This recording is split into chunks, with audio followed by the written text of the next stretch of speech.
ProLigj Podcast, u mbështet nga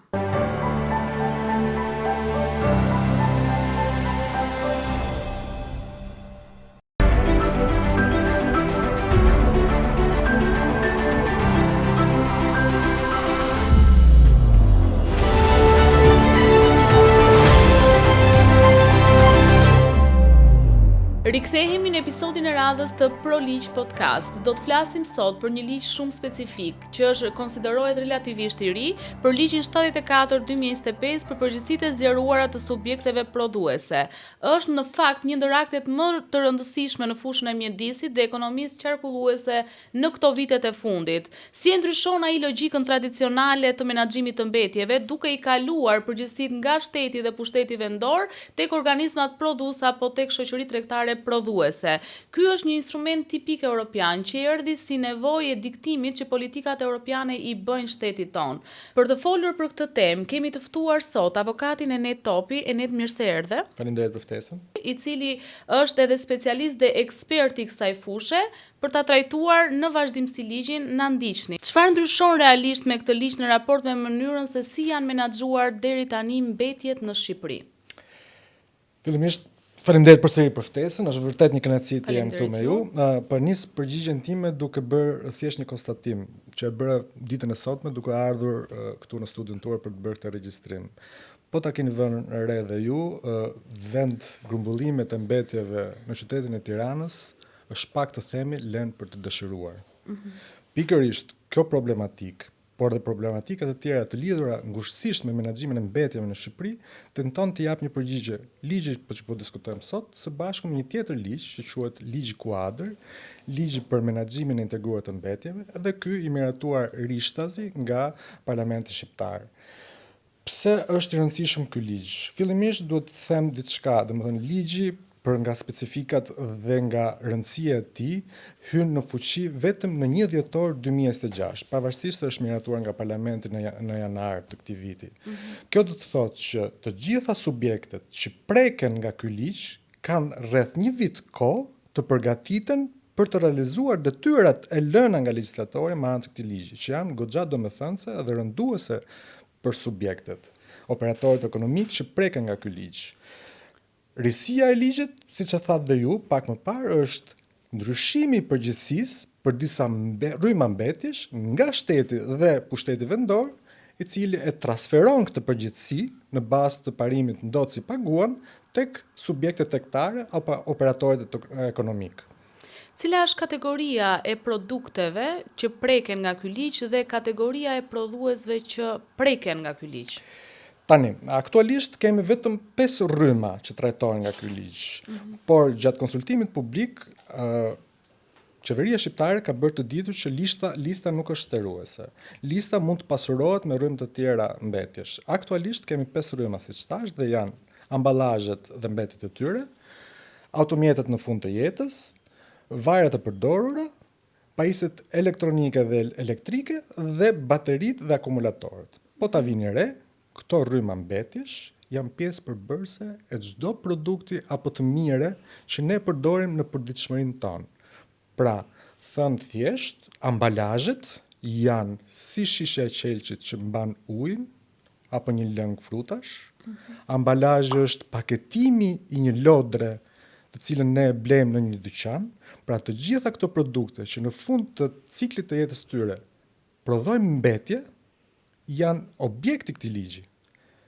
Andaj dhe gama e subjekteve të prekura, operatorëve ekonomik të prekur, nga ky ligj është tërësisht e gjerë, sepse legjislatori ka bërë një përkufizim goxha të gjerë të operatorit ekonomik që është subjekti i ligjit. E konsideron çdo subjekt që në baza profesionale prodhon, importon, trajton, shet një nga këto produkte, të cilat në fund të jetës së tyre prodhojnë mbetje. Është shumë e rëndësishme pra që të kemi një vëmendje të thelluar dhe këto subjekte ekonomike të jenë vërtet të ndërgjegjësuar, sepse 1 dhjetori është bazdere. Në kuptim konkret të ligjit, përgjegjësia e zgjeruar e prodhuesit, çfarë do të thotë? Sepse ka një kategori jo të paktë aty jashtë të shoqërive tregtare të cilat impaktohen nga ky ligj. Siç e thash, ligji dhe rrezja e veprimit të ligjit është goxha e gjerë. Për sa i përket konceptit të përgjegjësisë së zgjeruar të prodhuesit, ky është një koncept i ri që futet në kuadrin legjislativ shqiptar dhe praktikisht në fjalë të thjeshta përkthehet që çfarëdo lloj kosto financiare apo organizative për rekuperimin, trajtimin, riciklimin, transportin e mbetjeve, përfshirë këtu dhe ndërgjegjësimin e konsumatorit fundor, tashmë bartet nga operatorët ekonomik, të cilët janë detyruar që veçmas apo së bashku të ndërtojnë dhe infrastrukturën e posaçme, logjistikën e posaçme për të menaxhuar këto mbetje. Pra, e theksoj edhe një herë, gama dhe rrezja e veprimit është shumë e gjerë dhe prek gati çdo operator, qoftë ky person fizik apo shoqëri tregtare që vepron në tregun shqiptar. Të paktë janë ato që mund të përjashtohen nga rrezja e veprimit të këtij ligji. Për nga kategorizimi, si mund të bashkohen operatorët ekonomik prodhues, a ka kategori të veçanta që mund të bëhen bashk për të përmbushur detyrimet e këtij ligji? Tani, ligji ka një kleçk në vetvete sepse parashikon 3 forma organizimi për operatorët ekonomik. Por 2 format e para, edhe nga studimet që janë bërë në treg apo edhe në vendet e Bashkimit Evropian, me goxha potencë, me goxha shtrirje si në territor si në treg, këto 2 alternativat e para nuk janë të qëndrueshme. Pse e them këtë? Sepse alternativa e parë është që një subjekt më vete të organizojë të gjithë logjistikën e nevojshme, infrastrukturën e nevojshme, që të mbledhë, grumbullojë, trajtojë, riciklojë mbetjet që gjeneron produkti i tij. Përpos këtyre të bëjë dhe një infrastrukturë të posaçme, pra të kemi vendburime, grumbullimesh, mbetjesh të këtij produkti të shpërndarë në gjithë territorin e Shqipërisë, pra logjistika është e pamat dhe shumë domethënëse, andaj është vështirë si ekonomikisht, si nga pikpamja organizative që një subjekt i vetëm të ndërmarrë këtë veprim. Alternativa e dytë është pikërisht ose e ngjashme me të parën, 2 ose 3 subjekte të bashkohen së bashku dhe të ndërtojnë vetë sistemin kolektiv, por vetëm për produktet e tyre. Edhe kjo në bazë të studimeve që janë bërë, është një alternativë disi e pa qëndrueshme, sepse përsëri bien tek gracka e kostove organizative dhe financiare për të ngretur infrastrukturën, siç e thash dhe siç e vërem vetë ne këtu, është goxha e madhe, goxha rënduese për buxhetin e një subjekti apo 2-3 subjekte më vete. Alternativa e tretë, ajo që e shohim gjerësisht edhe në vendet e Bashkimit Evropian, është themelimi i një shoqërie për përgjegjësi të zgjeruar të prodhuesve, që ka një dallim goxha thelbësor nga 2 format e tjera, sepse kjo shoqëri është e vetme, pra legjislatori në ligj ka përcaktuar është e vetme dhe mund të organizojë pikërisht mbledhjen e këtyre mbetjeve për një nga rrymat.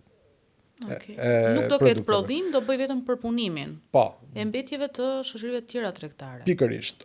Kjo shoqëri, SHPZP-ja, mund të jetë në pronësi të disa nga subjekteve prodhuese, por gëzon edhe të drejtën të kontraktojnë nëpërmjet një kontrate shërbimi edhe subjekte të tjera, të cilat nuk kanë mundësi të ngrenë sistemin e vet, nuk kanë mundësi të lloj tarife kanë. Patjetër, ajo është kontributi financiar.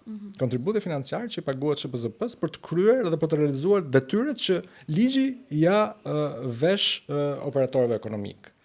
SHPZP-ja është një subjekt i licencuar, pra i kontrolluar, i monitoruar nga Ministria e Mjedisit, nga autoritetet shtetërore, ka një licencë të vlefshme për 5 vjet dhe ka detyrimin të mbledh pikërisht ose të menaxhojë mbetjet e këtyre produkteve, si të ortakërisë vet, pra si të pjesëmarrësve në shoqëri vet, por edhe të subjekteve që ajo kontrakton. Shumë e qartë. Roli i shtetit në këtë infrastrukturën e ndërtuar është 0 përsa i takon kontributit financiar, apo konsiderohet që shteti të japi një lloj kontributi në ndërtimin e këtyre infrastrukturave, qoftë kontribut financiar apo me kontribut të kapitaleve njerëzore? Sepse kam përshtypjen që shoqëritë tregtare nuk kanë eksperiencën e duhur për ta finalizuar në thelb këtë ligj. Fatkeqësisht është vërtet, ka shumë pak ndërgjegjësim ndërmjet operatorëve ekonomik rreth këtij ligji, pra shumë operatorë nuk e njohin ekzistencën e këtij ligji, dhe kjo është vënë re gjërësisht edhe në fazën e konsultimit publik, ku një nga arsyet ose një nga kërkesat e biznesit ishte një konsultim me bazë më të gjerë i dispozitave të këtij projekt ligji, duke parë rëndësinë e tij në territor.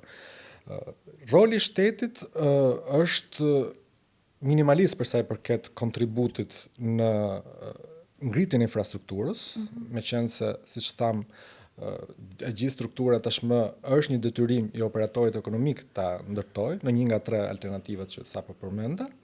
Sigurisht, shteti nëpërmjet institucioneve shtetërore, si Agjencia Kombëtare e Mjedisit, kryen monitorimin e dispozitave të këtij ligji, që nuk është pak, edhe një nga fazat e mbikëqyrjes të këtij është dhe mënyra se si SHPZ-ja apo 2 alternativat e tjera zbatojnë detyrimet e lëna nga ligji. Sigurisht që këto vinë edhe me ndëshkime, që janë gjoba, deri në dyfishjen e kontributit financiar që një subjekt kontraktues apo pjesëmarrës në skemë paguhen nga SHPZ-s, por arrin edhe deri me heqjen e licencës ndaj kësaj shoqërie. Enita, ajo që është më e rëndësishme, unë që jam konsumatore, ti që je konsumator, si do të ndikojë ky ligj në xhepat tanë? A do të rriten kostot e produkteve në momentin që ne i blejmë nga produktet e shportës e të tjera? Ligjërisht nuk duhet të transferohet asnjë lloj kosto mbi konsumatorin, dhe kjo është një dispozitë ligjore. Pra, secili nga operatorët ekonomik ka detyrën që të mos të transferojë kosto financiare në produkt në lidhje me ndërtimin e infrastrukturës nevojshme për menaxhimin e këtyre mbetjeve. Por fatkeqësisht, edhe nga studimet e bëra, edhe nga eksperiencët e marra, edhe në Bashkimin Evropian, janë vërejtur që disa kosto janë transferuar në produkt. Pra, për të marrë një shembull konkret, një shishe ujë nuk do kushtojë më X lek, po do kushtojë X plus 0,1 lek, që është ajo kosto e cila operatori ekonomik i transferon për shkak të ngarkesës financiare dhe burokratike që tashmë detyrohet të ndërmarrë dhe të kryej për të ngritur infrastrukturën përkatëse.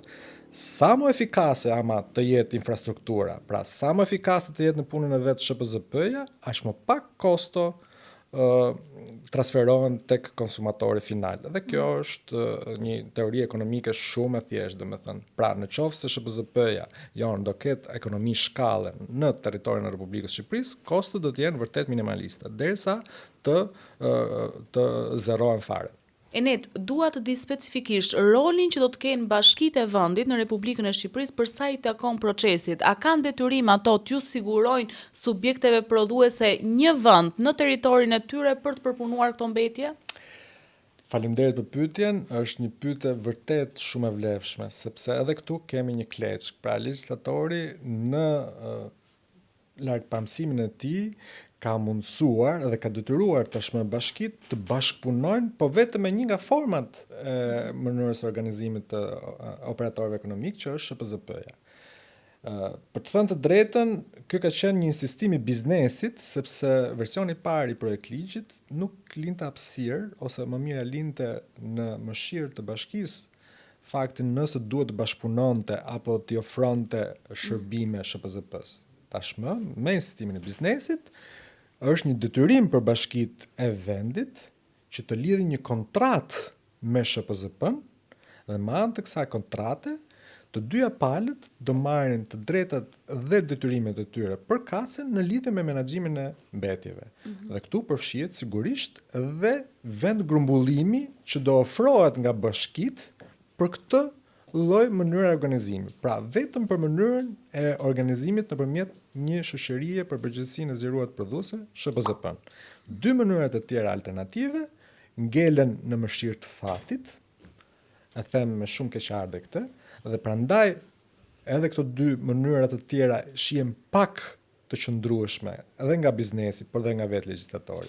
Vetëm SHPZ-ja do ketë të drejtën dhe bashkia detyrimin të lidhë një kontratë të posaçme bashkëpunimi me këtë SHPZ, dhe formati i kësaj kontrate pritet të miratohet gjatë këtyre muajve me një vendim të posaçëm të Këshillit Ministrave. Pra, formati i kontratës do jetë një format i cili do përdoret nga secila SHPZ dhe secila bashki për të rregulluar të drejtat dhe detyrimet e tyre në këtë kuadër. Për sa i takon aplikimit praktik të këtij ligji, si parashikohet shpejtësia e të bërit praktik të ligjit dhe a parashikon që do ketë zgjatje të afateve përtej 1 dhjetorit të 2026-s për të nisur realisht efektin juridik ky ligj? Fatkeqësisht nga diskutimet gjatë fazës konsultimit na u la të kuptohet që 1 dhjetori ishte data e fundit që qeveria pranonte për operatorët ekonomik të ndërgjegjësoheshin, familiarizoheshin dhe ta zbatonin. Kjo është një afat shumë i vogël, shumë i shkurtër, me thënë të drejtën. Në mendimin tim personal dhe jo vetëm, nuk do jemi gati ose biznesi nuk do jetë gati të përballet me objektivat e ligjit. Sigurisht ka bërë propozimet e veta konkrete për të bërë një hyrje me faza, pra me një zbatim me faza të këtij ligji. Ka propozuar forma alternative të menaxhimit të këtyre mbetjeve. Për shembull, një është kthimi i depozitave. Nuk e di a jeni familjare, por në çdo vend të Bashkimit Evropian, pranë çdo supermarkati, pranë çdo pike karburanti, ka një mekanizëm të veçantë ku ti mund të depozitosh fare mirë një kanaçe alumini, një shishe qelçi apo një shishe plastike dhe nga ajo makinë të kthen një voucher që vlen ose një kupon më mirë që ti mund ta përdorësh në supermarkete më të afërt. Pra, biznesi ka alternativet e veta, kërkon kohë, ka propozuar ndryshime që fatkeqësisht, siç thash, deri tani nuk janë marrë parasysh. Dhe shpresojmë që të paktën me aktet në ligjore diçka të rregullohet. Aktet në ligjore kur pritet të dalin? Aktet në ligjore kanë një afat rreth 2 vjeçar, por për ta bërë të zbatueshëm ligjin, në 1 dhjetor, me 1 dhjetor do të jenë patjetër të miratuar. Para këtij afati. Duke marrë parasysh kompleksitetin e shpjeguar nga fillimi deri në fund të kësaj bisede të vetë ligjit, cila do jetë thirrja jote finale për sa i takon prodhuesve shqiptar për ta bërë sa më të shpejt zbatimin e ligjit, por edhe efektive edhe për operatorët ekonomik, sepse rrezikojnë në një farë mënyrë edhe falimentin, le ta themi edhe këtë, në momentin që rriten kostot e paparashikuara me shpejtësi kaq të madhe, çdo subjekt që është aty jashtë thotë po unë s'do ja dal tani. Nuk është lehtë të japësh një këshill në këtë drejtim, sepse siç thash pak më herët, mungon njohuria totale për ekzistencën e ligjit. Jo më të themi të kalojmë në fazën tjetër që është faza e ndërgjegjësimit. Ç'është e vërtetë, qeveria shqiptare po ndërmerr një sër nismash, po kryen disa tavolina të rrumbullakta, tryeze të rrumbullakta dhe një është pikërisht ditën e nesme, në lidhje me ndërgjegjësimin e biznesit mbi detyrat dhe detyrimet që lën ligji. Por siç thash, fatkeqësisht, nga studimet e bëra, nga ulumtimet e bëra, njohuria e biznesit është zero drejt ligjit, drejt ekzistencës së ligjit. Kërkohet më shumë kohë, kërkohet më shumë ndërgjegjësim, kërkohet më shumë angazhim në këtë fazë nga ana e institucioneve shtetërore për të bërë të ditur që një detyrim i ri do të zbatohet, do të kërkohet zbatohet nga data 1 dhjetor. Enit, falenderoj për pjesëmarrjen, ishte kënaqësi, shumë suksese në vazhdimsi. Faleminderit. Ju falenderoj të gjithëve ju që na ndoqët, ju ftoj të na ndiqni në episodet e radhës të Pro Ligj Podcast, të vazhdoni të na bëni subscribe në kanalin tonë zyrtar me të njëjtin emër dhe në të gjitha rrjetet tona sociale.